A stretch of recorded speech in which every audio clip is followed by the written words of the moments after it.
நீங்கள் அழகிய பட்டாம்பூச்சிகளை துரத்திச் சென்றால். அவை உங்களிடம் சிக்காமல் பறந்தோடிவிடும்.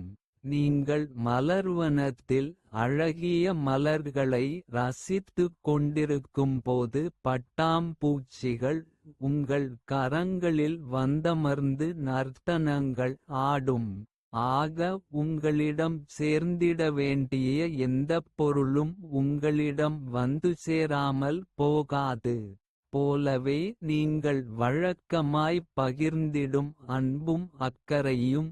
உலகம் முழுதும் சுற்றிப் பரவி உங்களிடமே திரும்பி வந்து. உங்கள் மீது அன்பையும் அக்கறையையும் செலுத்தி மகிழ்ச்சியூட்டும். வாழ்க்கையின் எல்லா இனிய நிகழ்வுகளும் இறைவன் படைத்த அற்புதமான இயற்கையின் அலகில்லா விளையாட்டுகளே. அன்பு மட்டுமே எங்கும் எப்போதும் பரவட்டும். அன்பின் முதலெழுத்தாய் புன்னகைகள் சிரிக்கட்டும். அன்புடன், சாய்கீதம்.